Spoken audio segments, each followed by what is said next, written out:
Yeah. You converted the rest of them. That's good. That's good news. All right. Well, Coach, know you're in Denver there. At least they have nice artwork for you to look at today. Yeah. Do you want to walk us through your road trip a little bit before we preview the homestand? Yeah. So, well, I just overall, it was a really, really a good road trip for us. I think coming off of the loss against South Dakota State, it was really important for us to stick together and to not, let one game turn into two. And it felt like we had to regroup and really just get back to being us. So we were down one more player then since the South Dakota State game. So the road trip we went on with eight bodies. And I just think both of these wins are just really gritty, gutty wins. I don't know that either one of them would be pretty to go back, or they weren't pretty to go back and watch. But at the end of the day, I think we made enough winning plays. We had great energy and we controlled the tempo. And I think for us right now that's huge. So I think different players have been stepping up. I mean, Carly Duffney has really been stepping up here great in the last 5 games.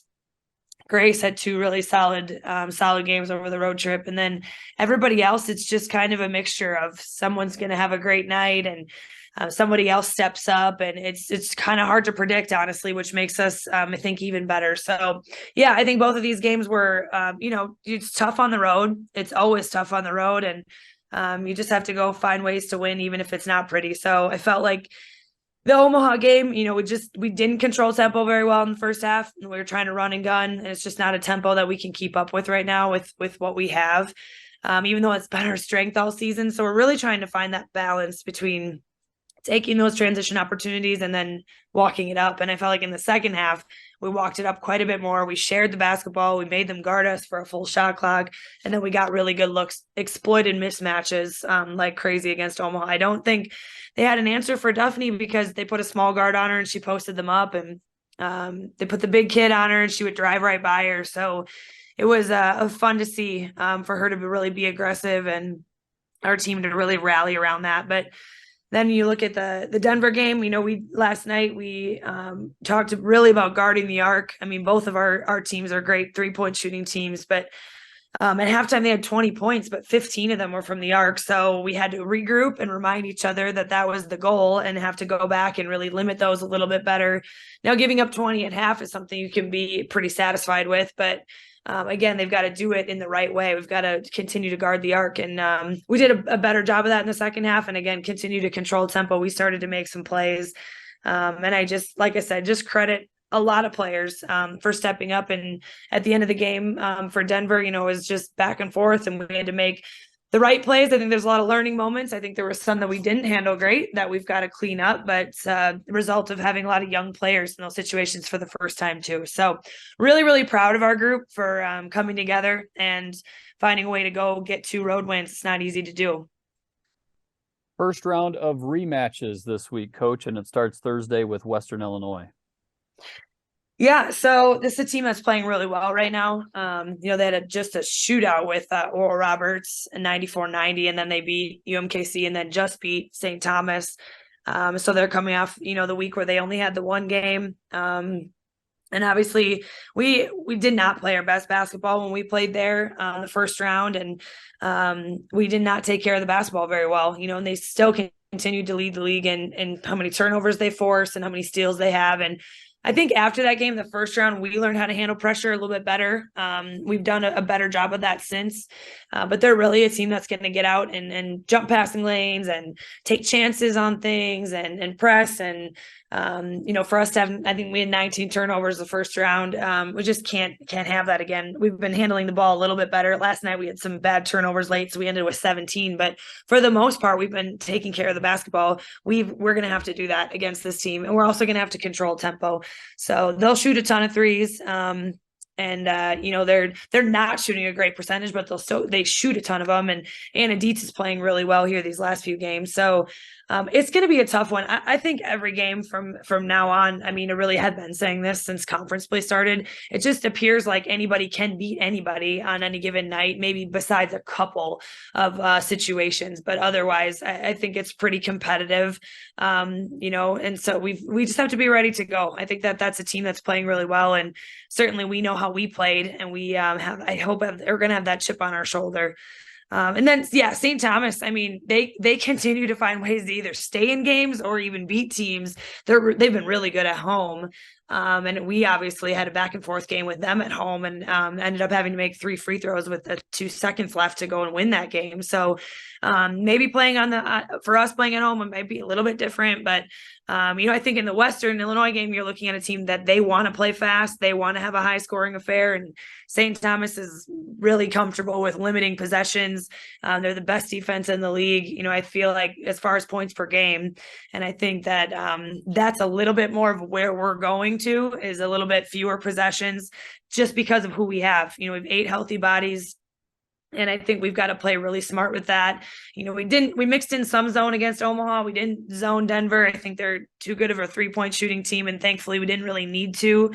But I think that's always an option for us too, to continue to shake things up and to sort of protect people. We've got to get smarter. Sometimes you're basing your strategy more on protecting people from foul trouble, keeping people on the floor, rather than defending them the way you want to. So yeah, I think these are going to be 2 tough games. I think it's nice for us to be back at home, no doubt, but we do have a quicker turnaround than they do. So it's time for us to just get rest and then get ready to go.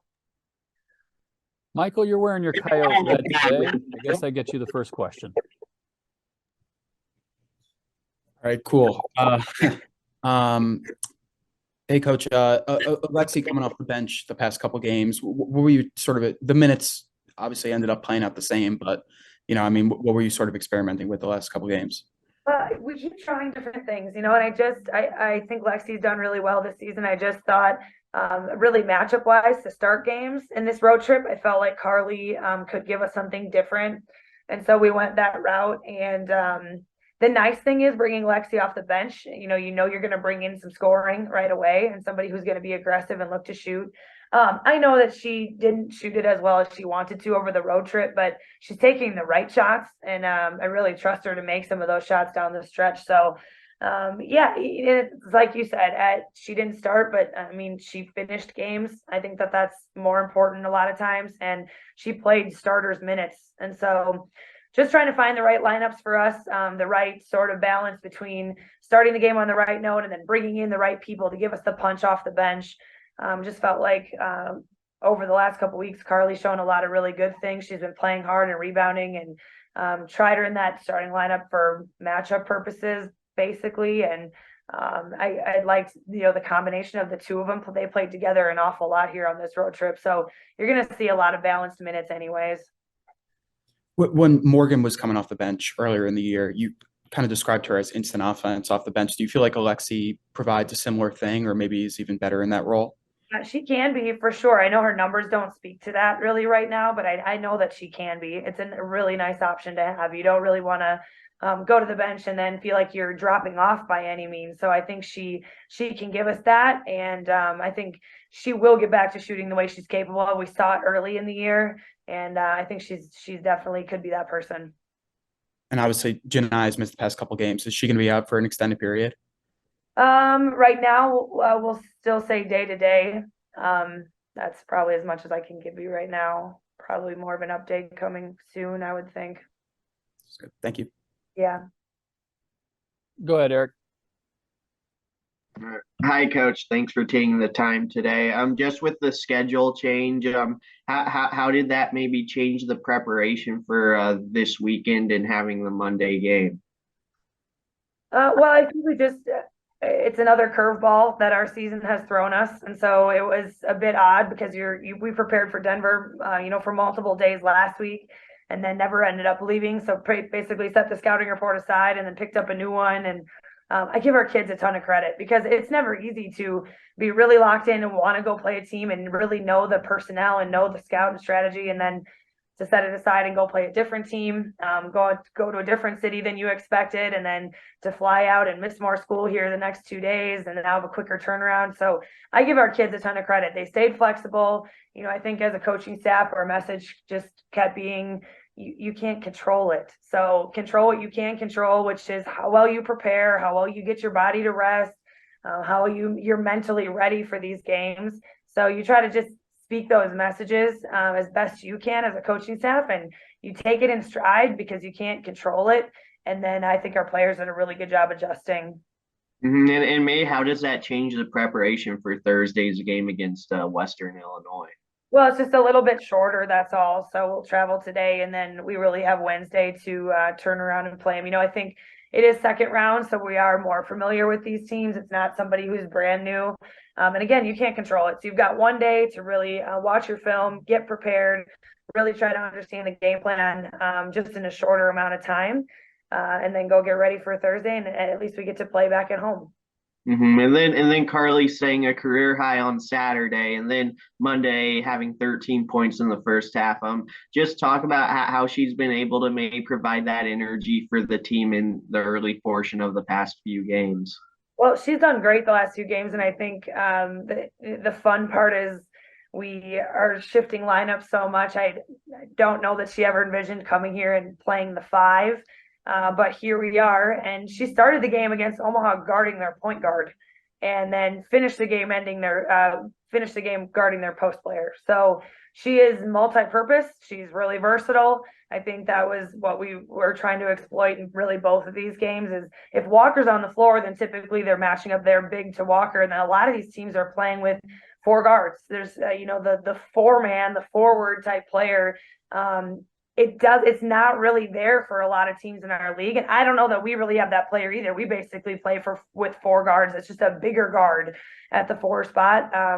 But she's able to post up and score inside so well. So she's just really exploiting if people are trying to switch, or even if they're not. She's just a bit more physical and can find a way to score inside. So I think when Walker leaves the floor, now they're putting their big kid on Carly, and then now she really has opportunity. So I think it's fun. But more than anything, she's being aggressive and she's looking for those opportunities, and she's really giving us a great lift right now.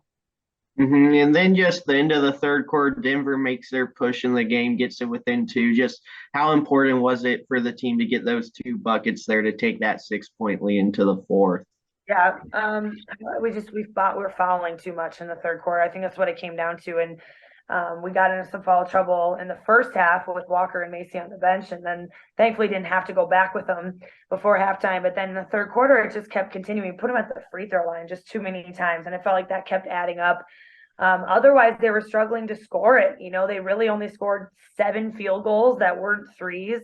So for them to try to get anything to the rim, that was hard. But I felt like we kept giving them easy points at the line. And so, for us, it was important to clean that up.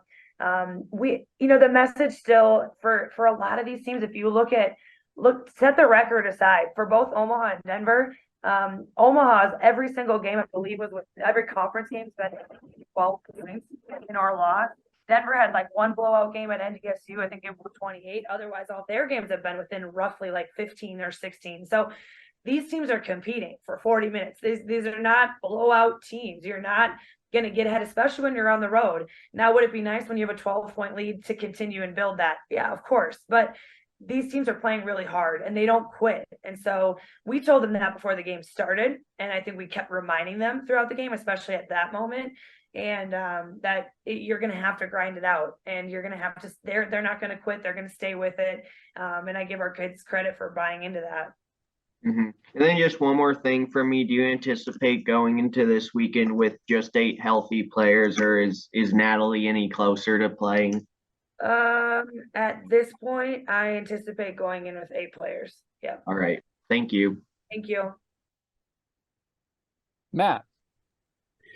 Yeah, Kelly, you mentioned the loss to South Dakota State and finding a way to not let one bad loss turn into 2 losses, and obviously you did that. How did you do that? Did you see anything in the aftermath of that game or in that week of practice that indicated to you that your girls were going to be able to flush that one and move forward as well as they did? Well, I think our messaging was really important. I think It's a lot of emotion and a lot of hype that goes into a rivalry game like that, as it should. But up until that point, we were playing really good basketball. I thought we had a tough day, to say the least, and they had a great day. And it was the combination of the two that made the score look like that. And knowing we're more capable of better. And up until that point, like I said, we beat UND and then lost to NDSU, but we're really right there with them leading up to that game. So we really had to our messaging was important. We had to go back to focusing on what makes us good, controlling more effort plays, which I didn't feel like we did a great job of in that game. And just getting back to us. I felt like the Monday practice after that game, we played a ton against each other. I think the benefit of our team and our women's program is you can bring in practice guys, and that's really competitive. On Monday, we decided to just basically compete against each other, and it got back to being competitive and honestly getting a little chippy and getting that edge back. And it was really what we needed, I felt like. And I think it paid off, because I think we got that edginess back about us. Suddenly we were back to diving on loose balls and making the right decisions and getting our effort plays back, the controllables, because that went away in that game. And so once we got that back, then it was just about reminding them of what makes us great and what led us to that point. And then, like you said, not letting one turn into two. We mentioned that a couple of times throughout the week. I know, big picture questions can be kind of tough to answer in the middle of the season, but you're about, 2/3, 3/4 of the way through the year. Just how do you kind of feel like things are going? Not necessarily wins and losses, but your first year with your staff, some new players, a lot of players stepping into new roles. Just how happy are you, satisfied with where you're at relative to maybe where you hoped to be at this point in the season? I don't know that I sat back, before the season started and anticipated, okay, we're 20 games in. What do I think our record's going to be? But I think we've experienced a ton of curveballs that nobody saw coming as far as injuries go. So some of them were early on in the season, which we knew were probably going to be going to affect us in the fall. And now we've had 2 or 3 more since the season has gone on. And a lot of those kids would be starting. So I think it's been a lot of adjustments as the season's gone on, different lineups, people playing completely out of position, mixing in a different defense that we didn't anticipate probably using as much, controlling tempo and walking it up the floor. If you would have told me that a couple of months ago, I don't know that I would have believed you, because we spent a lot of time in the preseason and in the early on in the year really trying to play up tempo and play fast. We felt like we were pretty deep going into the season. We could play 9 or 10. We could shoot the 3. We could shoot it fast. We could force teams to play at our tempo, especially with Grace leading the point. I still think that that's our strength of ours. I just think with who we just have to balance it out and play smarter. And it's probably to our best interest to control tempo and walk it up the floor a little bit more. So that's a piece probably I didn't see coming. But if it's going to work for us and if it is who we are right now, then that's great. I think the best thing that we are doing right now is that we're moving on the upward trend. I think we are, we have this maturity about us after one game to learn from it and to turn the page and move on. And that's not easy, especially with a really young group. It's very easy to let one affect the next and to continue to feel sorry for yourself, for the personnel that we have. And you don't see any of that. And we've continued to just stress we are who we are. And we've got a great group of program people. We've got 14 great players. 8 of them just have jerseys on. And so everybody else has to do their role and continue to help and bring energy from the bench. And we keep those kids really engaged, and we really lock them in for film sessions or extra, whatever physically they can do, extra shooting or ball handling. And everybody's got to feel a part of it. So I think we have that togetherness about us. So I think the thing I'm most happy about right now is we have not played our best basketball yet, and we just keep getting better. And that really has been our number one goal throughout the whole season. Thanks. That's all I got. Thank you. Any follow-ups? Hearing none. Coach, thank you so much. Safe travels back to campus. You just wrapped up, a 3-game homestand with your team, about to embark on a 3-game road trip. Do you want to just take a quick look back these last couple of games, and then we'll fast forward and look ahead? Yeah. Obviously didn't think we were great against Denver. Very disappointing in how we played. I thought over the last 3 games that we had lost, there was a point where the other team made a run and we just felt like we were done and the game was over. And there wasn't enough fight in our guys to overcome that. So we talked about a lot of things in between Thursday and Saturday. Had some really good conversations in our team meeting and film session. And a lot of it was just being a team. And what doesn't matter what we do defensively, offensively, if we don't do our job and do what we're supposed to do and just compete, nothing's going to work. And so I thought, going from Thursday to Saturday, I thought we looked like an entirely different team. Saturday, we defended at a high level. We shared the ball on offense. Thursday, we didn't get a lot of ball reversals, and we took some very poor shots. Our shot selection wasn't great. Just the ball didn't move. And when we're not making shots on offense, in the past, it's affected us on defense. And that can't happen, right? Our defense has to be stable every single game. So the other thing we did a good job on Saturday was finishing at the rim and getting in the paint. And that hasn't been something we've done consistently this year. And when I came back, we started working on it every single day, multiple times in practice on the big football dummy pads that have the big 88 on the front. And everybody wants stuff in this society that everybody wants stuff to happen immediately. It just doesn't work like that. Well, it took about 10 days for it to finally pay off. So we'll continue to do that. I think that's a huge key. We've been top 5 in the country in 3-point field goal percentage, and we've been bottom 10 in the country in 2-point field goal percentage. So, talking to our team, if we can cut that in half and go the other way by a half, we'll win a lot of games, but it's got to be consistent. So. And first round of rematches for you, and it starts at Western Illinois on Thursday. Yeah, Western's a good team. I think they're 9-2 at home. They've won 4 of their last 5, and their one loss has been Oral Roberts, right?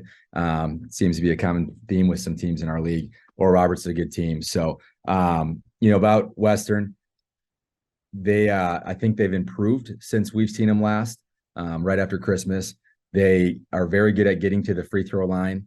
They're only playing about 7 guys, so their rotation is really shortened up. They're very good at guarding the 3. Obviously Massner last night went off for 46. And I thought we did a good job on him, but he's improved as well. So will be a tough test for us. It's always a tough test at Western. They kind of grind you out a little bit. I know they scored a ton of points last night because Massner had 46, but if you look at some of their games, it's been a kind of like grind you out type game. All right. Matt, let's go reverse order. You want to take the first ones here? Sure. You mentioned having those conversations after the 3-game losing streak and, talking about playing more team basketball. Were those conversations in part trying to build back up some confidence in the middle of a losing streak, or was there maybe a sense on your part, on the staff's part, that there was a little bit too much individual basketball stuff going on, maybe a little bit of both? What can you say to that? Yeah, I think you have to show them on film what's going on, because kids might think there's, something's happening differently on the floor. Their vision might be different than what it shows on film, but that's why I love film. We do a lot of film stuff. The film doesn't lie, right?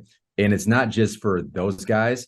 It's also, I love showing it because the younger guys in the room that are maybe redshirting or don't play can see what's expected of them moving forward. And it's like, guys, this is not okay. This is not correct. So I think right away, it's just throwing the film out there and saying, what are we doing here? What's your job?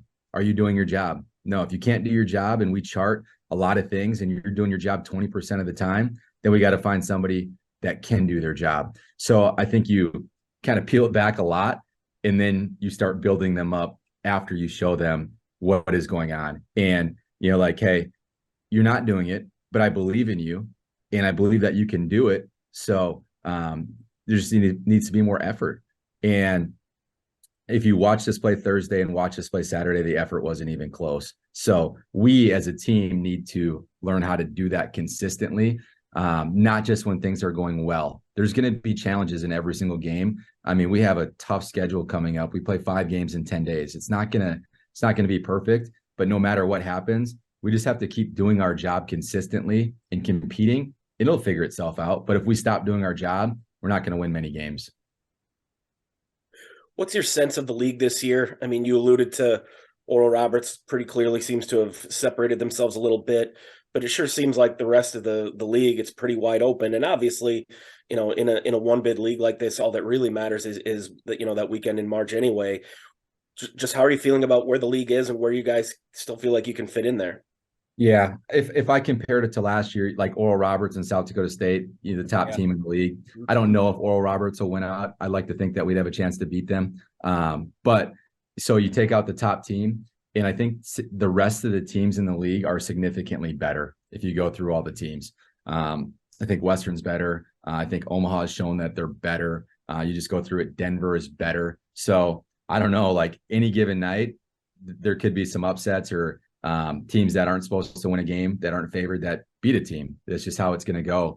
I think the next couple of weeks, we'll see a lot of separation in our league. Like the next, 20 days or 2 weeks, you'll see separation between, I know Oral Roberts is at the top, but like 2 through 7, I think you'll see a significant difference in that. And you're playing 5 games in 10 days. In 10 days, you'll see where we're going to be. We're either going to climb it or we're going to drop, one or the other. But the way we played against Omaha, if we play like that, we have a chance to keep climbing.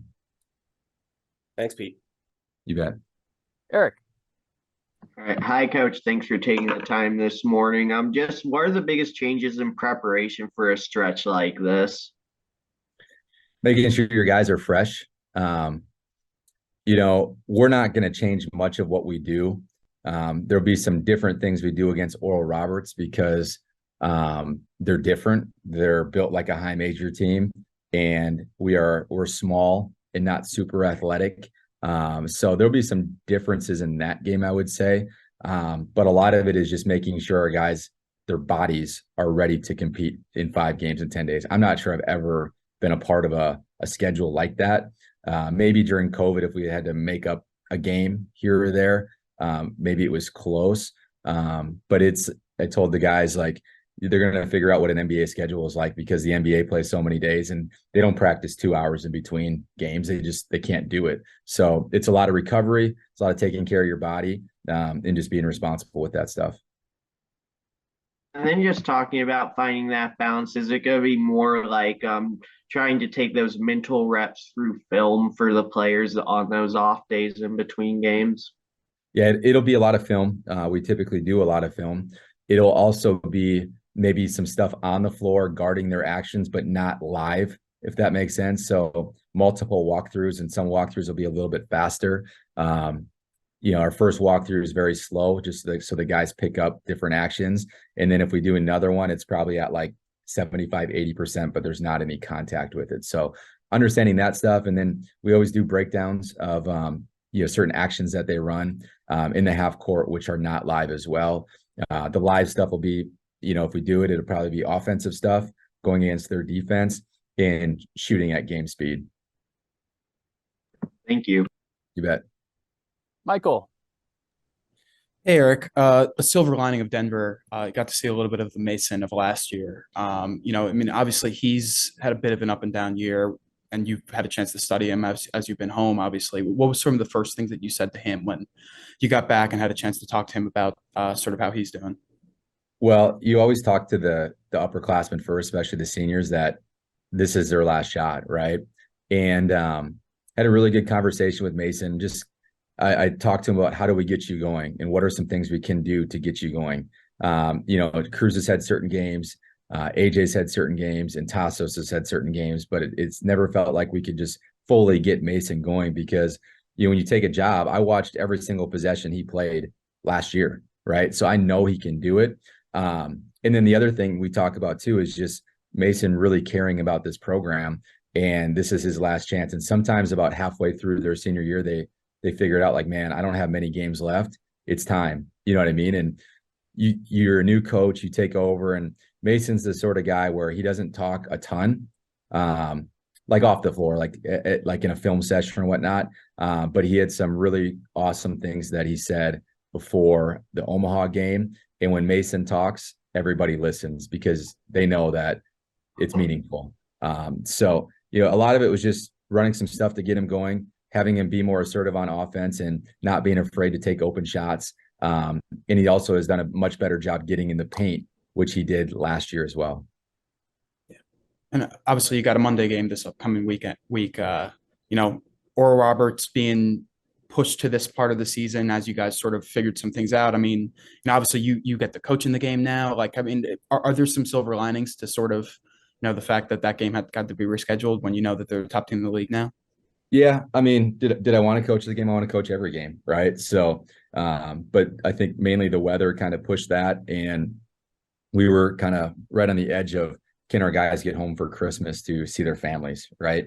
And, I wasn't on the trip, but our athletic director made that decision that, hey, if we play the game tomorrow, we're not going to get back, and there's going to be some flights that probably don't get out. So was it a good decision? Probably, right? Our guys did get home for Christmas.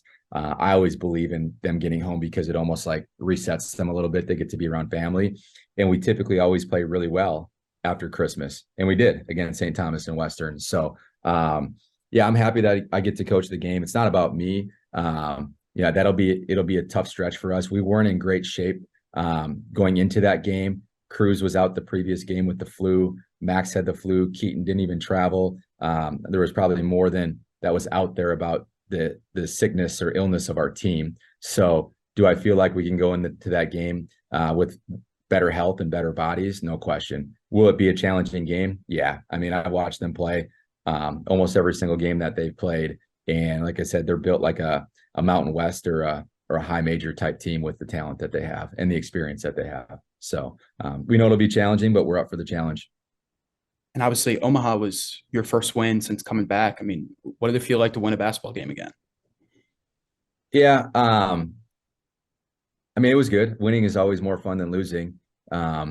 Your perspective changes like a little bit when something like that happens to you. Right. And I've never really been nervous before games or get stressed out about stuff, but you almost think about the process more than the result. And I know that sometimes it is cliche, but my goal when we got back is, okay, how do we keep getting better? And did we take a step back to take a huge step forward? I hope so, right? Because we did look completely different in the Omaha game. So yeah, you want to win every game. There's no question about it. But how do you keep getting better? And we all know the hottest team in March is going to make the NCAA tournament. So after seeing us play and beat some teams and seeing us play and lose, you kind of reevaluate, okay, who do we have to play? What do we have to change offensively? What do we have to do different defensively to get that rolling in late February and early March? So that was more of my thought process than, hey, yeah, you're excited you won and your Saturday's a lot better. But I was proud of how the step that we took from Thursday to Saturday, and we looked like a team. Like, I'm going to show film today, and it's going to be not a lot of basketball stuff. It's going to be guys sprinting over to pick up their teammate off the floor. It's going to be, if you watch the game, after every timeout, the guys are coming to the bench, and what are they doing first? They're high-fiving each other on the floor before they even start walking to the bench, or they got their arms around each other, and they look like a team, right? And that's how we do it. And that's the culture we're trying to create. So there's not going to be, there's going to be a few mistakes on the film, but it's going to be, guys, this is what a team looks like. And I think everybody that left that arena was like, wow, that's a team. And that was what we talked about prior to the game. Thanks, Eric. You bet. Any follow-ups? All right, gents. Thank you so much for your time. Enjoy your Tuesdays. Thanks. Thank you, guys. Thanks, Coach. Have a great week. Yep. Let's take care.